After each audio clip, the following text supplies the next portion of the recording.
चालू केलं का? नमस्कार, मी लोकसभा निवडणुकीच्या प्रचारादरम्यान दिंडोरी मतदारसंघामध्ये फिरून राहिलो. तिथे नाशिक जिल्ह्यात हा तालुका कोणता आहे? दिंडोरीच तालुक्यामध्ये खेडगाव नावाच्या गावात आलो आहे. या गावात ग्रामपंचायतची 100 एकर जमीन आहे आणि त्या 100 एकराच्या जमिनीवर 70 एकरात बाग आहे.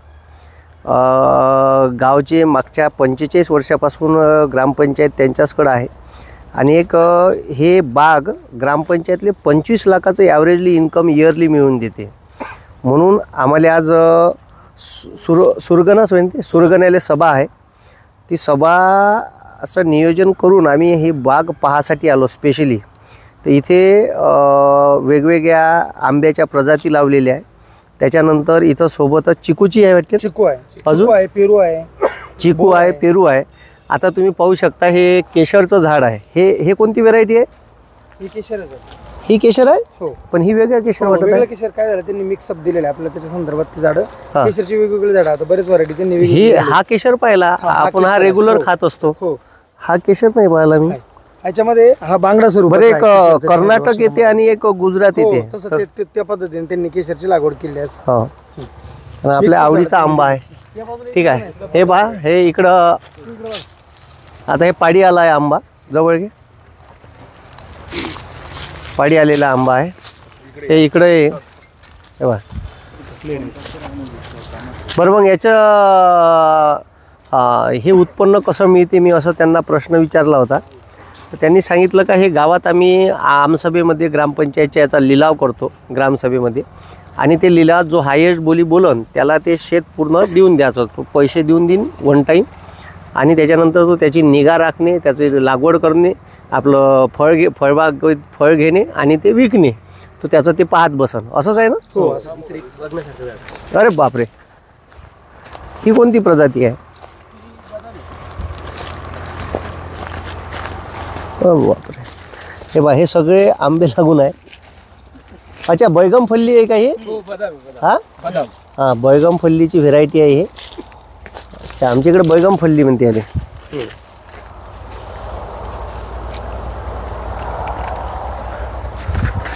पाहिजे आरामशीर एक घेऊन जातो आम्ही सॅम्पलसाठी.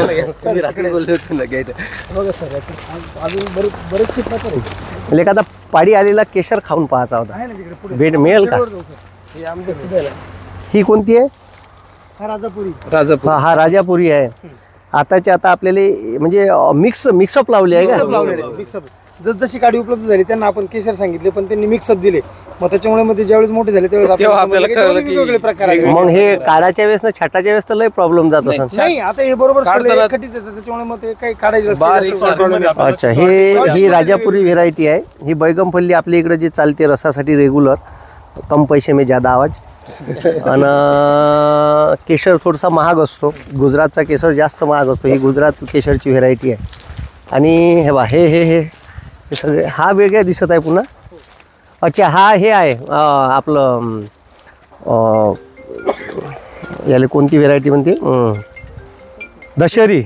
हा, ही दशहरी आहे. ही दशहरी आहे. हा, ही दशहरीची व्हेरायटी आहे. हा गोड आंबा असते, पण त्याला दशा असते.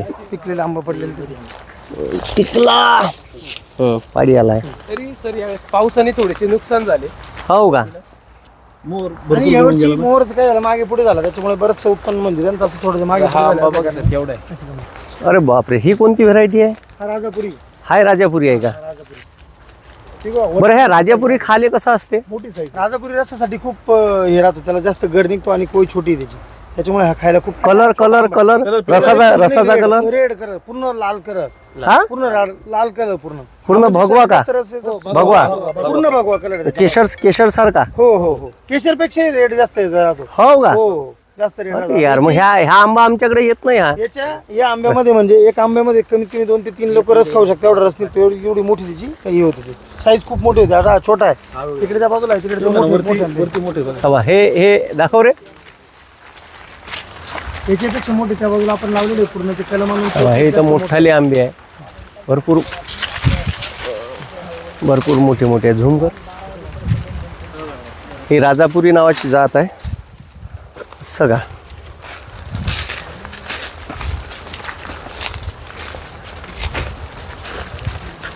तिथे फळमाशी जी आहे ती फळमाशी मोठ्या प्रमाणात त्रास देते, मग ट्रॅप लावलेले आहे प्रत्येक झाडाला तिथे. आणि अच्छा, फेरोमेन स्ट्रॅप लावले आहे का? ट्रॅप लावलेले अशा पद्धतीने बॉटल लावलेले आहे जेणेकरून ते प्रत्येक झाडाला जेणेकरून ते फळमाशी त्रास होणार नाही. फेरोमेन स्ट्रॅप कसं लावलं तुम्ही? असं त्यांनी काय केलं, बादलीला त्यांनी होल पाडले, अच्छा, बादलीलाच होल पाडलं, त्याच्यात कॅप्सूल टाकली. कॅप्सूल टाकले हा. आणि त्या पद्धतीने ते रूम आता आहे ना साहेबांनी सांगितलं ना हॉटेल राजबंद त्यांना घेऊन मी इकडे खेडगावला आलेलो आहे. तर तुम्ही तिथे राजभवन हॉटेल विचारा. पण पेरूचं काय झालं, पेरूचं जसं उत्पन्न नाही भेटलं आणि ते फळ लागवड कमी व्हायला लागली. पण आमच्या इकडे का नाही बार येते आणि करपते लवकर. हो. आणि हा टेम्परेचर. अरे बापरे, हे बा, हे आंबे पहा किती लागले आहे या झाडाला. त्याला बेगण्या लावल्या आहे, त्याला आधार लावला आहे, त्याला वजन पेलणार नाही म्हणून आधार लावला आहे. चारी बाजूनी हे सगळे दशेरी आहे आणि दशेरीत प्रचंड. मग हे कलमा कुठून आणता? तर मग आम्ही काय केलं पहिल्या वेळेस हे जे आहे मातृवृक्ष असं पाहिजे. हा, कलमाचं मातृवृक्ष. हो मातृवृक्ष पाहिजे बरोबर. हा, हो तो पण राजापुरी आहे तिथं. बापरे, किती फुटावर लागवड केली आहे? 20-20. हा नाही, पहिल्यांदा काय झालं सर, आम्ही पहिल्या ज्यावेळेस लावलं त्यावेळेस 20 फुटावर लावलेली होती, परंतु जे काही कोणती असं प्रजाती आहे? अंतर आहे ते कमी होत. ही नवीन दिसून राहिली. नाही हा बदामी आहे सर. अच्छा, याला फान सगळे आता पाडीच आला आहे, विकायच्याच कामाचा आला आहे आता. नाही, आता ते काय करतात, आता ते खुडा चालू आहे ना, तर मग त्याच्या पद्धतीने ज्या व्हरायटी निघतील त्या व्हरायटी प्रमाणे वेगवेगळं तो पण अजून निम्मच झालेला आहे, पूर्ण झालेला नाही अजून. पूर्ण तो त्या बाजू तिकडे वरती गेलेला आहे, ते पूर्ण झाले मोठमोठे. संख्या कमी येते आहे ना याची? संख्या नाही पण वजनही जास्त. 3 खुडे झालेले ऑलरेडी याचे. हो का? 3 खुडे झालेले. अक्षय तृतीयेला पहिला खुडा, हा. नंतरच्या आठवड्यामध्ये खुडा, आता तिसरा खुडा करतील ते. याचे 2 खुडे झालेले ऑलरेडी. अच्छा, 2 वेळा छाटणी झाली आहे. छाटणी झालेली याची.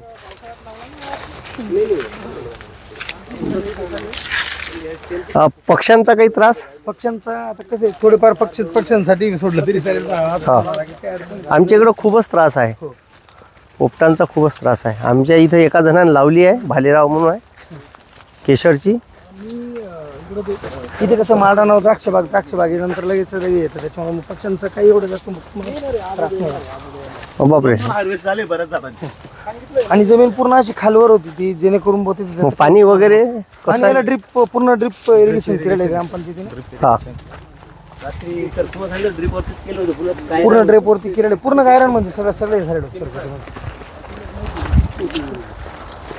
माझा फोटो गिटो घेजो. मागे पडलेलं काम आहे.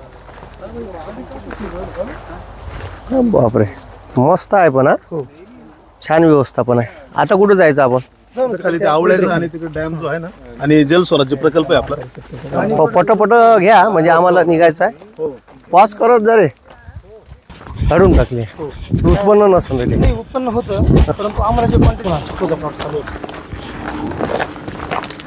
चिकू बारामतीला साहेबाच्या घरी लावली आहे. हो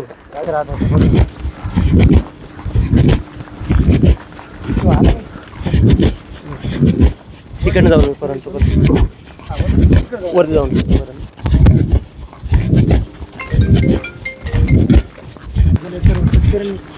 मोठ्या प्रमाणात पाण्याचा वापर सर्व पाणी आई जिल्हा परिषद अध्यक्ष असताना 12 महिने पाजरे कुत्र पाय हा इकडे सर ते राजापुरी आपण म्हटलं होतं ना, हा राजापुरी आम्ही धरण अच्छा सर्व या धरणातलं पाणी. हो, हे धरणाचं पाणी इथे होतं. तिथून पाणी पुरवठा ग्रामपंचायतीच्या माध्यमातून शुद्धीकरण करून गावात पुरवठा केला जातो. दररोज कमीत कमी 2.5 लाख लिटर पाणी आम्ही इथून उचलतो आणि ते गावात पाणी पुरवठा. बाकी त्याच्यापेक्षा जास्त पाणी ज्यावेळेस ते झाडाची संख्या किती आहे टोटल? आम्ही 37,000 झाडांची संख्या सर. 37,000. बापरे. त्याच्यामध्ये आंबा आहे, चिक्कू आहे, पेरू आहे, फणस आहे, नारळ आहे, साग आहे, म्हणजे सर्व झाडं लावलेली आहे. आम्ही एकूण 40,000 झाडं लावली होती, पण 3,000 झाडं काय झालं ज्यावेळी धरण वाढलं, धरण हा अंतिम लेवलच्यावरती पण पाणी गेलेलं होतं, मग ते झाडं हा खराब झाली. खराब झाले. बाकी 40,000 झाडं त्या पद्धतीने झाडांची लागवड करण्यासाठी आमच्या तिकडून नारळाची झाडं लावून द्यायला लागत होती त्या कॉर्नरला. लावायची, पण मग ते काय झालं, या नारळांच्या झाडामध्ये आम्हाला नारळाचं झाडं दिले, परंतु त्याला फळधारणा झाली. फळधारणा झाली नाही. त्याच्यामुळे मग ते एकच झालं की नंतर समजलं, त्याच्यामुळे अशी गंमत झाली. त्याच्यामुळे ते झाडं जास्त लावण्यामध्ये जास्त इंटरेस्ट नव्हता, त्याच्यामुळे अशी गंमत झाली. आणि आमच्याकडे या झाडांना जे खत दिलं जातं ना सर, ते ग्रामपंचायतच्या माध्यमातून तयार केलं जातं. हां. आमच्याकडे जो जनावर बाजार भरतो त्याच्यामध्ये गांडूळ खत निर्मिती आम्ही तयार करतो, आणि तेच गांडूळ खत तयार करून आम्ही ते आमच्या ग्रामपंचायतच्या माध्यमातून सर्व झाडांना टाकतो ते. अच्छा. म्हणजे इथं बाकीचं काहीच खर्च नाही. माती आता जे काही धरणं हा, गाय काढायचा आणि करायचं, म्हणजे जेणेकरून मग त्याची परवानगी घ्यायला लागत असं ना नाही, त्याची कलेक्टरकडे. परवानगी त्यांना सांगितलं आपण याचं फळबाग लागवडीसाठी त्यांना त्याची परवानगी जरी त्यांनी आदेश दिलेलं होते. आपण दरवर्षी ठराव करतो एक हां. 26 जानेवारीला, हां. तर ज्या वेळेस गाळणी निघेल तो गाळणी काढून आम्हाला आमच्या झाडांना त्याची रॉयल्टी नाही मागत का? नाही, रॉयल्टी निघत त्याची, कारण आम्ही मशीनने न उकरता मजुरांना कमी तो त्याच्यामुळे त्याची रॉयल्टी भरत नाही आम्ही त्याची कंपनी. आणि वाहतुकीची ग्रामपंचायत जो ट्रॅक्टर आहे त्याच्या माध्यमातून करतो, जेणेकरून त्याच्यावर व्यवसाय किंवा उद्योग आम्ही काही करत नाही. हां. हा आम्ही आमच्याच फळबागेसाठी आहे त्याच क्षेत्रामध्ये आपण करतो. शेतकऱ्याला लागली तर घेत असता का मग? शेतकऱ्याला लागलं घेतात. त्यांना सांगितलं ना, गाळ उपसासाठी आपण ग्रामसभेमध्ये त्यांना सूचना देतो की जर ज्यांना गाळ उपसा करायचा किंवा ज्यांना गाळ लागत असेल त्यांनी माहिती मागवावी. बाजूच्या गावच्या लोकांना लागत असेल ना? पूर्ण म्हणजे इथं गावात जे काही गटामध्ये जे काही गाव आहे, धरणाच्या लगतची जेवढी जोडणी, बोपेगाव, शिंदवड, या लोकांना जरी गाळ लागला तर ते पण ते गाळ काढून नेण्यासाठी संदर्भात कुठे त्याच्याकडून काही रॉयल्टी नाही, रॉयल्टी नाही घेत त्याच्यात. उलट गव्हर्नमेंट गाळ स्कीम दिली काढण्यासाठी. त्याला अच्छा. काळ काढायला. हो, आणि गव्हर्नमेंट त्याच्यामध्ये- डिझेलचे पैसे देतं. हा, आणि 50% हा, डिझेलचे 50% पैसे. अनुदान पण त्याच्या माध्यमातून डिझेल खर्च जो आहे, हा. तो डिझेल खर्च आपण जर 5,000 जर केला तर तो आपल्याला आपल्या ग्रामपंचायतच्या माध्यमातून उपलब्ध होतो. हे पूर्ण पडीक क्षेत्र होतं, म्हणजे लोकांनी अतिक्रमण करायचं, कोणी जमीन काढायचं किंवा काय, पूर्ण हा. बरड रान होतं. मग ते बरड रानामध्ये फळबाग लागवडण्याचं ते काही म्हणजे असं त्यांनी ठरवलं. पूर्ण कंपाऊंड आहे का मग? हो, पूर्ण पूर्ण कंपाऊंड, पूर्ण याला तार कंपाऊंड केलेलं आहे, पूर्ण जाळीचं कंपाऊंड केलेलं आहे. तशा पद्धतीने कुठेही बस कोणी बाहेरून येईल किंवा काही करेल नाजूक अजिबात करणार नाही, अशा पद्धतीने केलं. आपण बसून निवृत्ती आंबे आपण ऐका ना, ऑफिस जाऊन पुढे